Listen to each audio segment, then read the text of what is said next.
Good morning students. आज हम लोग क्लास 12th में एक नए टॉपिक के साथ इस वीडियो में स्टार्ट करेंगे।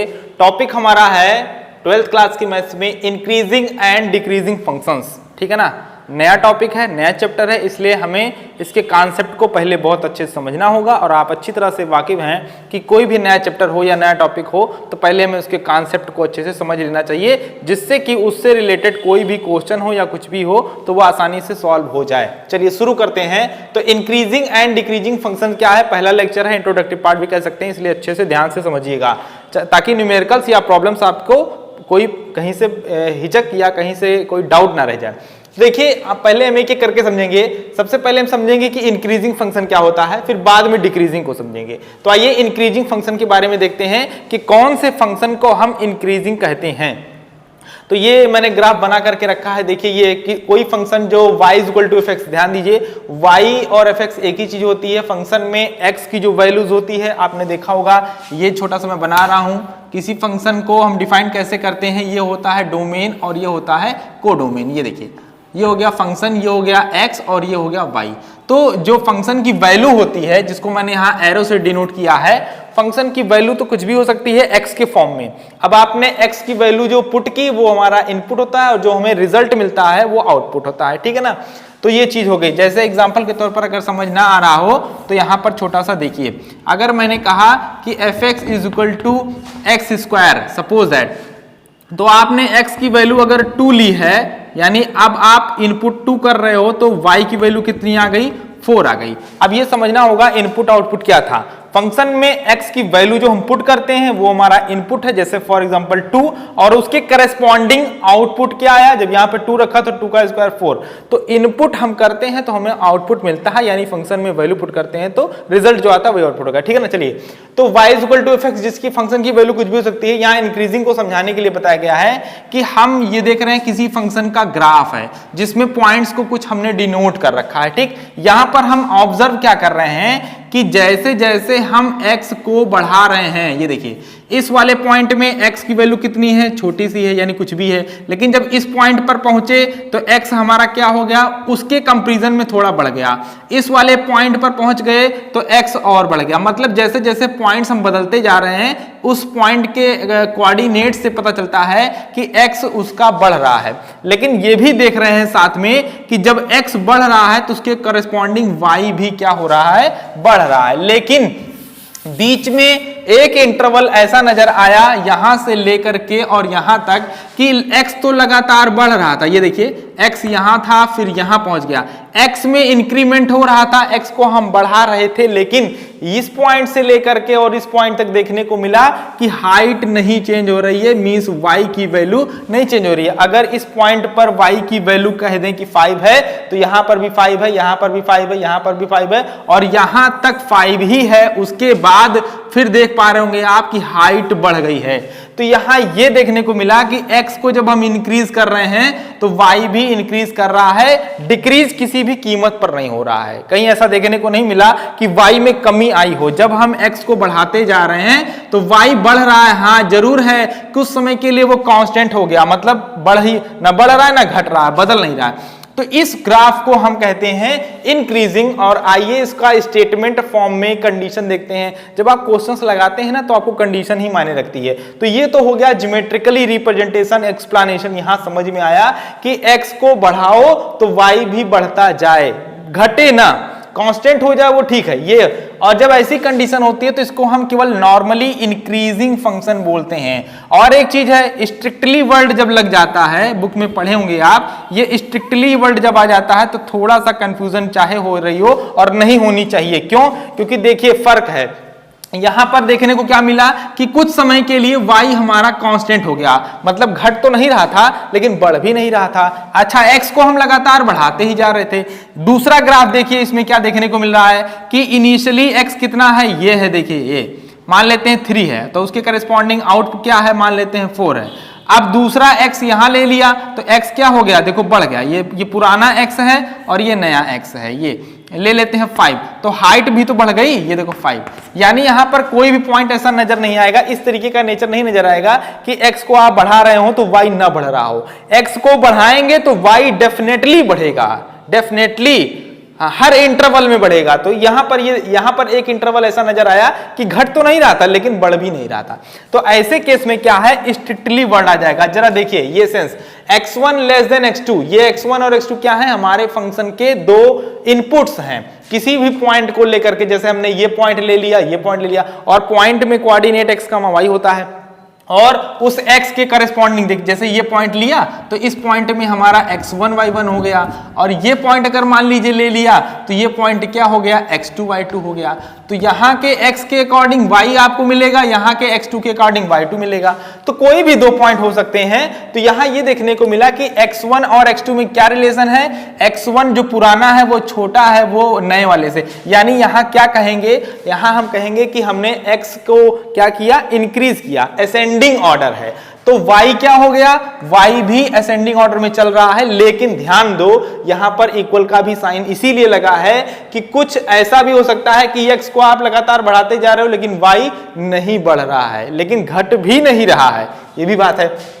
तो यहां पर x जो है, x1 जो है परफेक्ट लेस देन x2 है, और y1 लेस देन y2 है, इक्वल का साइन लगा है। ऐसे केस में हम इसको क्या कहते हैं, इंक्रीजिंग फंक्शन कहते हैं। लेकिन अब यहां जरा देखो एक बात और है, यहां बीच में और लगा दिया मैंने, इसका मतलब ये वाला स्टेटमेंट लिखो या ए वाला स्टेटमेंट लिखो। हाँ जरूर समझना, इंक्रीजिंग हम लोग अभी पढ़ रहे हैं। इंक्रीजिंग के केस में ये देखने को मिलता है कि x में जो ऑर्डर है इसको क्या कहोगे, असेंडिंग ऑर्डर। क्यों, क्योंकि x1 से बड़ा हो गया x2, तो बाद वाली क्वांटिटी बढ़ गई, और बढ़ने को हम असेंडिंग बोलते हैं। यहां क्या देखने को मिला कि y1 से y2 क्या हो रहा है, बड़ा हो रहा है। यानी अगर इधर असेंडिंग ऑर्डर है तो इधर भी असेंडिंग ऑर्डर है। तो जब दोनों तरफ सेम ऑर्डर होगा तो वो क्या होगा, इंक्रीजिंग फंक्शन होगा ना, सेम ऑर्डर होना चाहिए। अगर x वाले में बढ़ने का रिलेशन है तो y वालों में भी बढ़ने का रिलेशन है। यहां देखो x1 से x2 क्या हो गया, छोटा हो गया। यानी हमने शुरुआत में जो x ले रखा था, बाद वाला x क्या हो गया, घट गया। यानी आप बैक डायरेक्शन में आना शुरू कर दो। यानी ये इनिशियल था, ये इनिशियल था, तो यहां पर x की वैल्यू ज्यादा थी, अब बाद में हम यहां आ गए तो x की वैल्यू घट गई। लेकिन ये भी तो देखने को मिला कि x को जब हमने ज्यादा लिया था तो y भी ज्यादा था, जब x को घटा दिया तो y भी घट गया। यानी यहां पर देखो, यहां पर डिसेंडिंग ऑर्डर है तो यहां पर भी तो डिसेंडिंग ऑर्डर है। बात वही आई ना कि दोनों तरफ सेम ऑर्डर दिखना चाहिए। तो ऐसे केस में इंक्रीजिंग फंक्शन होता है या कहा जाता है। तो ये रहा x के रिलेशन में असेंडिंग ऑर्डर, तो y में भी हमें असेंडिंग ऑर्डर। ये इफ लगा है, यानी ये घटना जब घटेगी, इफ का बहुत बड़ा रोल है, ये हमेशा थोड़ी होगा।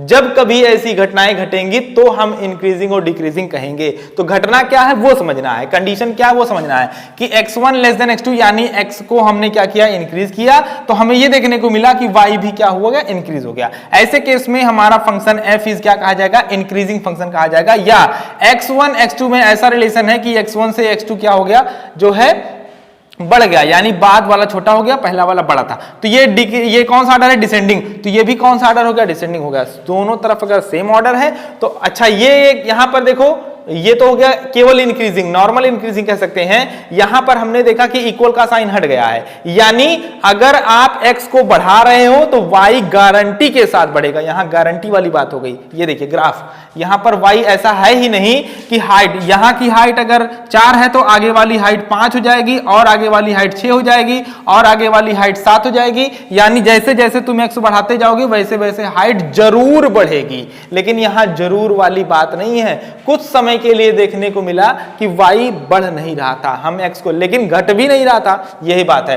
तो ये जो इक्वल का साइन जब लग जाएगा तो आप नॉर्मली इंक्रीजिंग बोलोगे, लेकिन जब perfect less than, perfect greater than नजर आएगा, यानी इक्वल का साइन हट जाएगा, तो स्ट्रिक्टली वर्ड आ जाएगा। तो स्ट्रिक्टली के आने से आपको घबराना नहीं है। ये हो गया इंक्रीजिंग या स्ट्रिक्टली इंक्रीजिंग की डेफिनेशन या कंडीशंस। तो आपको डेफिनेशन यही बनी कि if x1 less than x2, इसका मतलब हो गया कि x हमारे कौन से ऑर्डर में है, असेंडिंग ऑर्डर में है, तो y यानी इनपुट्स हमारे असेंडिंग ऑर्डर में है तो आउटपुट्स भी हमारे असेंडिंग ऑर्डर में हैं। ऐसे केस में f को हम इंक्रीजिंग कहेंगे, या x अगर डिसेंडिंग ऑर्डर में है तो y भी डिसेंडिंग ऑर्डर में है। बार बार यही समझाना चाह रहे हैं कि दोनों तरफ का जो ऑर्डर है, ऑर्डर दो ही होता है, या असेंडिंग या डिसेंडिंग, दोनों तरफ का ऑर्डर अगर एक जैसा है तो हम उसे क्या कहते हैं, इंक्रीजिंग फंक्शन कहते हैं। रटना नहीं है, समझना है। ठीक, ग्राफ भी मैंने बनाकर आपको समझाने की कोशिश की है। तो ये इंक्रीजिंग हो गया, इसकी ये बुक्स में लिखा हुआ है, अगर आपके पास नहीं है तो आप इसकी स्क्रीनशॉट लेकर के ये मैटर लिख लीजिए। अब हम डिक्रीजिंग के लिए इसको क्या करेंगे,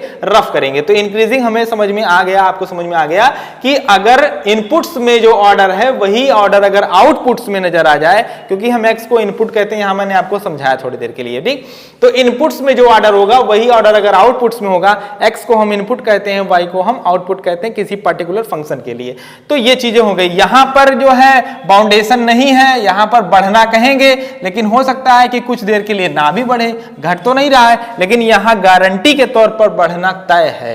आप एक्स की वैल्यू थोड़ा सा भी इंक्रीज करोगे तो वाई का इंक्रीज होना कंफर्म है, लेकिन यहां पर एक्स को इंक्रीज करते जाएं और वाई भी इंक्रीज हो, ये तो होगा, लेकिन हो सकता है ना भी हो। ठीक, तो ये चीजें क्लियर हो गई। अब आपको जब क्वेश्चन में प्रूफ करना होगा तो ये कंडीशन ध्यान रखनी होगी कि अगर ऐसा मैटर है, ऐसी कंडीशन है, तो एफ एक्स जिसके ऊपर चर्चा हो रही है वो एफ एक्स क्या होगा, इंक्रीजिंग होगा। और अगर स्ट्रिक्टली की बात होगी तो केवल ये इक्वल का साइन हट जाएगा, बाकी दोनों में कोई खास फर्क नहीं है। एक ही फर्क है, यहां कंफर्मेशन है, बढ़ना ही बढ़ना है, यहां कुछ समय के लिए ना भी बढ़े ऐसी भी बात है, लेकिन घटने का नाम यहां नहीं है। ध्यान दीजिएगा, मैं ये नहीं कह रहा हूं कि यहां वाई घट रहा है, घट तो नहीं रहा है, लेकिन लगातार नहीं बढ़ रहा है, यहां पर लगातार बढ़ता ही जा रहा है। और ये तो ग्राफ की बात हो गई, ये हो गया आपका मैटर लिखने वाला कि x1 x2। देखो जाहिर सी बात है, आपको दो इनपुट लेना पड़ेगा, तभी तो समझाएंगे कि हमने x को बढ़ाया या हमने x को घटाया। तो दो इनपुट लिया, x1 और x2, तो हमने यहां दिखाया कि जो नया वाला x है वो बढ़ा, यानी हमने x को बढ़ाया।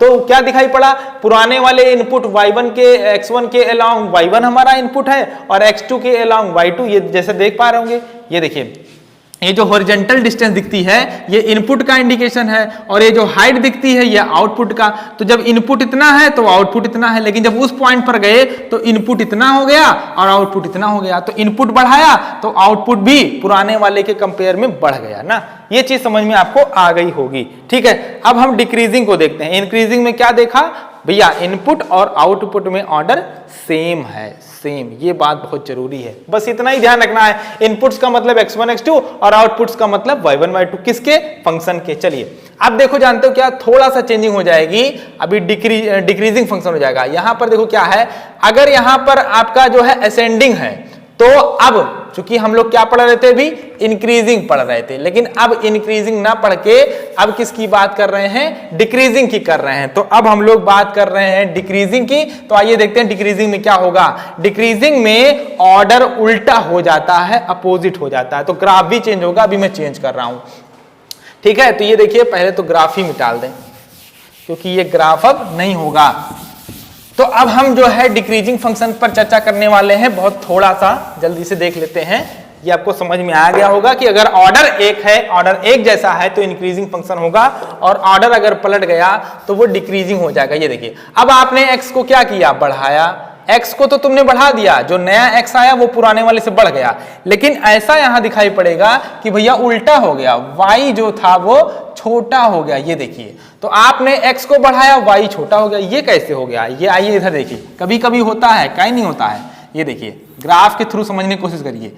ये रहा हमारा इनिशियल पॉइंट, ये रहा हमारा फाइनल पॉइंट। अब समझो जरा, ये देखिए, यहां पर x की वैल्यू अगर मान ले 3 है तो y की वैल्यू 7 मान लेते हैं, हाइट। ठीक, अब देखो, ये इस पॉइंट की बात थी ना, तो पहला इनपुट 3, ये देखो यहां पर समझो कि x1 कितना है 3, तो उसके करेस्पॉन्डिंग y1 कितना है 7। ठीक है, अब ये वाला पॉइंट ले रहे हो तो x जाहिर सी बात है क्या हो गया, x बढ़ गया कि नहीं बढ़ गया। तो x अगर 6 है, लेकिन हाइट क्या दिख रही है, हाइट तो छोटी हो गई, तो हाइट हो गई 5। तो अब बताओ x2 जो था वो था 6, देखो ध्यान से, यहां पर पहुंच गए हो तो यहां से लेकर के यहां तक x हो गया और देन तब हाइट हो गई।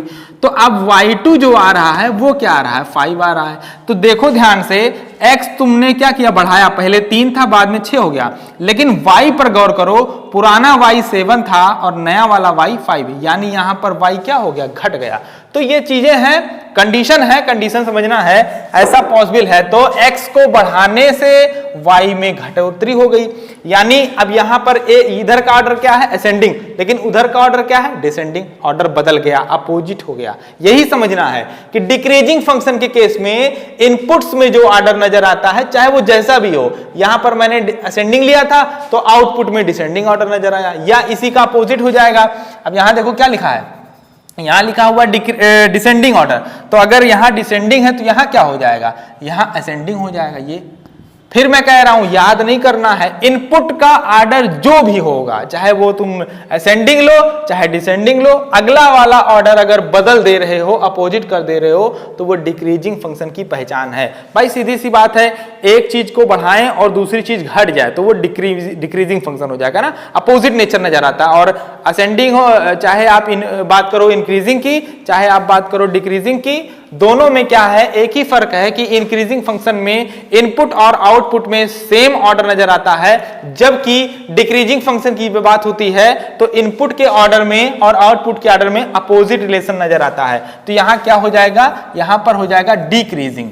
अब ये डिक्रीजिंग फंक्शन हो गया। दूसरी बात यहां देखो, वही वाली बात की, अगर इक्वल का साइन है तो नॉर्मली डिक्रीजिंग, और स्ट्रिक्टली का मतलब यहां पर इक्वल का साइन हट जाएगा। और ये देखो यहां पर भी ग्रेटर देन है तो यहां क्या हो जाएगा, यहां पर ये लेस देन हो जाएगा। अपोजिट करना है, यहां x1 लेस देन है लेकिन यहां y1 ग्रेटर देन है, अपोजिट करना है। ठीक, यहां पर ग्रेटर देन है तो यहां पर क्या कर दोगे, लेस देन कर दोगे, तो ये इंक्रीजिंग के बजाय क्या हो जाएगा, डिक्रीजिंग हो जाएगा।